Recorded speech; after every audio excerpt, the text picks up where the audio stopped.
전통시장이 흔들리고 있습니다. 그리고 그 중심엔 지금 광장시장이 있습니다. 이제는 단순한 가격 논란을 넘어서 결국 상인들끼리 법적 다툼, 손해배상 소송까지 터지며 완전히 새로운 국면으로 들어섰습니다. 광장시장, 결국 상인들끼리 소송 사태로 번졌다. 그동안 광장시장은 노점 상인들의 가격 불투명, 위생 문제, 폭리 논란으로 계속 뉴스에 오르내렸죠. 그런데 이번엔 일반 점포 상인들이 직접 움직였습니다. 왜 그럴까요? 자기들은 임대료를 내며 장사하는데 노점은 불법 점유에 가까운 구조에서 장사하며 가격만 높였다. 광장시장 이미지가 나빠져 손님이 끊기고 그 피해가 정상적인 점포 상인들에게 고스란히 돌아오고 있다. 하루 이틀 쌓인 게 아니라 수년간 누적된 손해가 크다고 판단한 것입니다.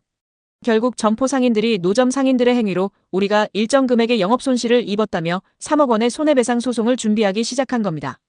이건 단순한 시장 내 갈등이 아니라 각자 생존을 걸고 싸우는 구조가 돼버린 거죠. 전통시장의 매력? 이제는 옛말이라는 비판도 나온다. 전통시장에 가는 가장 큰 이유는 단 하나였습니다. 시중보다 싸고 양이 많고 시장 특유의 정이 있기 때문에.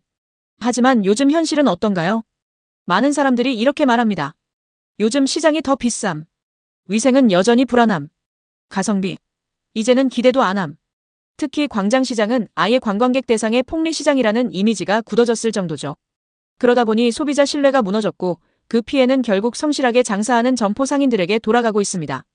그런데 논란 속에서도 광장시장은 더 욕을 먹고 있는 상황. 논란이 터지자 일부 광장시장 상인들은 책임을 외부로 돌리기 시작했습니다. 유튜버들이 악의적으로 영상을 만들었다. 실제보다 과장됐다. 하지만 이 발언이 오히려 더 큰 역풍을 불러왔습니다. 대중들의 반응은 매우 단순했죠. 가격이 비싼 건 사실인데 무슨 악에 손님 탓하더니 이제는 유튜버 탓이야. 정작 개선은 하나도 안 하고 남 탓만 하네. 즉 문제 해결은 않고 책임만 떠넘기는 태도가 국민의 분노를 더 키운 겁니다. 반대로 전통시장 본래의 가치를 지키는 곳도. 반면 경동시장은 다른 흐름을 보입니다. 대중에게 가장 많이 회자된 장점은 바로 저렴한 가격 그대로 유지하는 진짜 전통시장 가격. 순대 한 접시 가격이 말도 안 되게 싸고 마트보다 싼 생필품 가격. 약재, 야채, 건어물 모두 투명하게 가격 표시. 시장 전체가 폭리 구조가 아님. 그래서 물가가 미친 듯이 오르는 시대에도 사람들이 오히려 경동시장으로 몰리고 있습니다. 전통시장의 정체성을 그대로 지킨 시장, 그 시장만 살아남고 있는 거죠. 광장시장은 지금 운명의 갈림길 앞에 서 있는 상황. 지금 전통시장은 두 부류로 나뉘고 있습니다. 자업자득으로 무너지는 광장시장. 가격 논란. 위생 문제. 소비자 신뢰 붕괴. 상인끼리 소송까지 벌어지는 시장. 본래의 가치를 지켜 오히려 호황을 누리는 경동시장. 저렴함. 투명한 가격. 꾸준한 신뢰 확보. 소비자의 판단은 명확합니다. 합리적인 가격, 깨끗한 위생, 믿을 수 있는 상인. 전통시장은 단 세 가지만 지키면 살아남습니다. 합리적 가격, 위생, 신뢰. 그러나 광장시장은 지금 이 중 무엇 하나 제대로 지키지 못하고 있습니다.